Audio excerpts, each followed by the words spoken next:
Everyone, I hope everyone is doing good. So in today's video, we are going to talk about the data engineering strategies.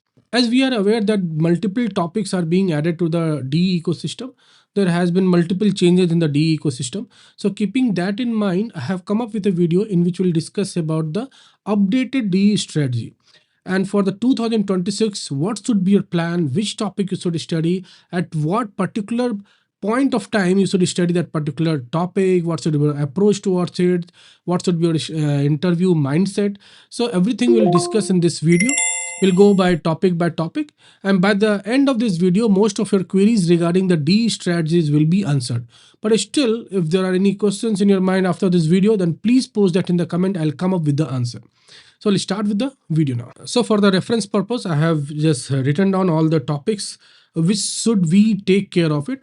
So let's start with the Python first. So if you are new to the data engineering field and you are not very much aware with Python, then I would suggest you go with the Python for at least 2 weeks. So I'll just write it here. So for at least 2 weeks, you should go through the Python programming stuff, go through the programming fundamentals. Then with the lead code or some other portal, you can have the medium level, easy to medium level of the Python programming. You should practice there for 2 weeks. And that should be your habit. Like your habit should be like every week you have to solve 4 to 5 Python problems. It can be of easy level or medium level, but you should be hands on with the Python. That is the whole purpose. So the first 2 weeks you will start with the Python. That is very important, because with the help of Python you will be able to write the automation script. You'll be able to debug multiple things. Plus this will also create the fundamental base for your PySpark. And with the Spark understanding, you can combine both this thing to create a very good knowledge of the Spark ecosystem. Not the full D part, but you will have the knowledge of the Spark ecosystem. So now after this 2 week, I would recommend you to start with Spark. So start with the Spark architecture. So in this channel, in my channel, there are multiple videos for the Spark. There is a playlist for the Spark. Go through it. So you'll have a very good understanding of the Spark architecture. You don't need to look any other place. You will have the full information here. So Spark, go with the Spark architecture. Go to the Spark architecture interview question. That is also discussed in one of my videos in the Spark playlist. Have the proper understanding, because if you are around 3 to 4 years of experience, then you will have multiple questions in the interview from the Spark itself, from the Spark architecture itself. So for the higher year of experience, the most of the Spark architecture question is based on the optimization, based on out of box solution that you need to come up with it. So start with the Spark architecture, and in this you have to look into the Spark optimization also. With the Spark optimization, I mean like how you can optimize the Spark job. What is your previous experience in optimizing the Spark job? Now here there are two things. First thing is you should know all the basic Spark optimization technique, like what is data skewness, how to solve data skewness, what is repartition, what is collage, what is difference in this two, what is sorting process, what is adaptive query optimizer, what is SQL or the Spark SQL plan. So you should know all this stuff. And for the higher of year of experience, I would recommend them to have the out of box solution that should not be interlinked with any of the Spark optimization technique. I mean, a person who is of 6 7 years of experience, so there is an expectation that this person should optimize the job. If it cannot be done with the textbook answer or with the what Spark advises, if it cannot be done with that, then the particular associate should come up with some of the innovative solution.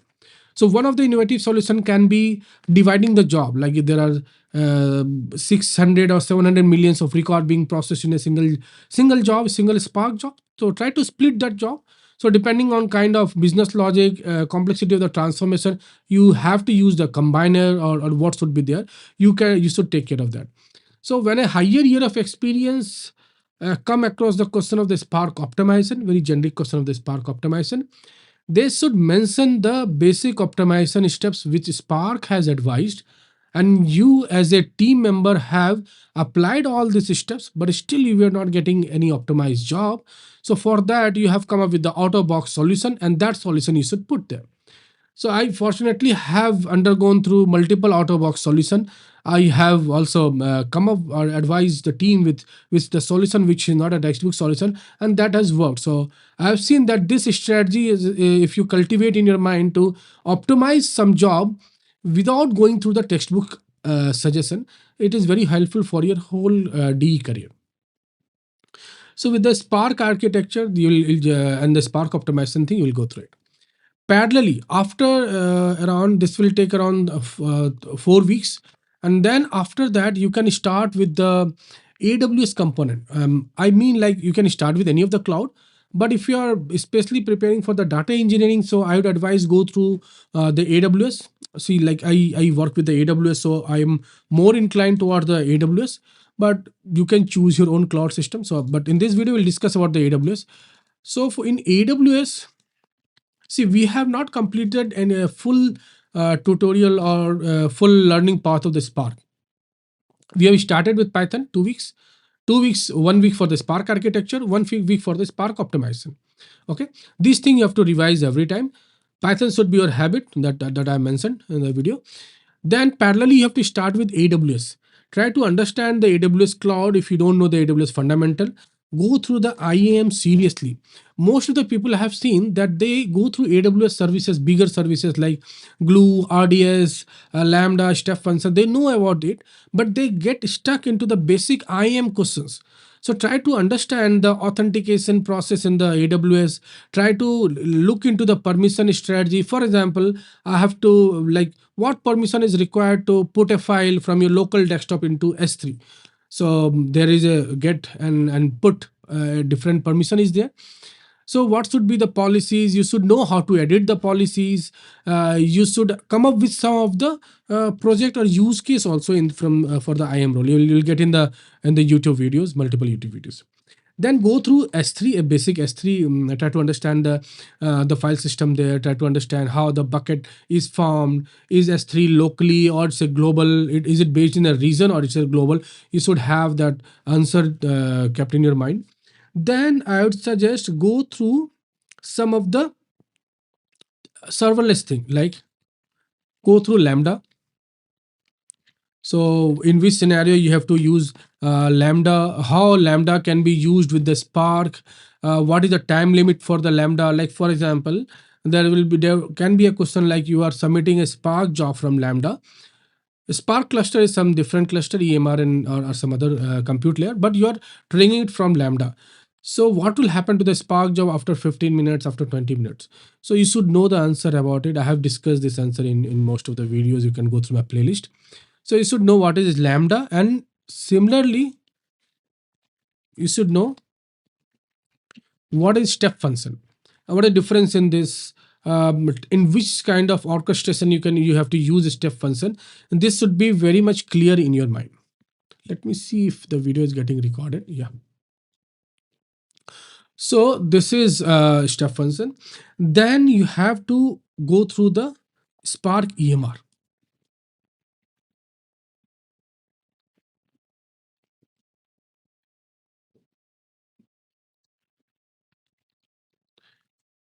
AWS EMR. So what is EMR? Before that, you should know what is EC2 machine, and then you will have the concept of EMR. You should know the different types of EMR, in which of the use case, which EMR you used, which EMR has a advantage, which EMR has what kind of disadvantage. All this answer you should know it. You should create a free account of AWS, and then you can look into how EMR is created, how it can be provisioned, how it can be decommissioned, what are the different options in the EMR. You should explore that. EMR is very important for a DE, for a data engineering person who is going to run the Spark job. So go through the EMR and then go through the Glue also. Now here, these two learning path will be combined. By combining, I mean, like, when you have gone through the Spark architecture, Spark optimization, and then you have gone through Spark Summit, then you can write a simple Spark program in PySpark. So I have not mentioned any separate path for the PySpark. So I believe that while going through the Spark itself, you will learn about the PySpark because you already have the fundamental of Python in the first 2 weeks. Then you can apply that to learn PySpark, and that you can write some dummy job into EMR. You can just use the free version, or you can apply. There will be very less charges. You can go through the very minimum or minimal EMR server, and then you can run the job there. Similarly, Glue, what you can see, what the purpose of Glue, why people are using Glue nowadays, how you can run the Spark job, Python job in the Glue. And one very important thing is how you pass the job parameter in the EMR also, in the Glue also. Mostly the questions come from the Glue, how you will pass the file parameter, how you will pass multiple memory parameter into the Glue.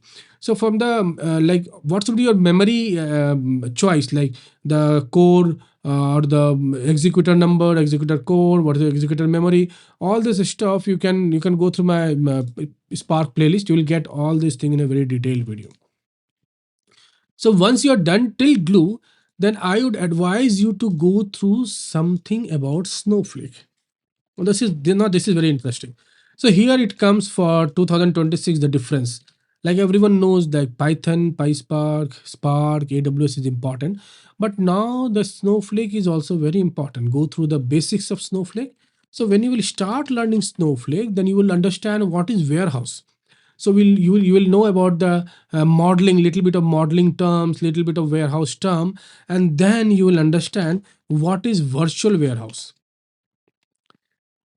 And here comes the advantage of Snowflakes. So once you understand what is warehouse, and then you understand what is virtual warehouse, then you will understand the capability of Snowflake. So Snowflake do not run anything, do not have a compute thing. Snowflake is hosted on the cloud.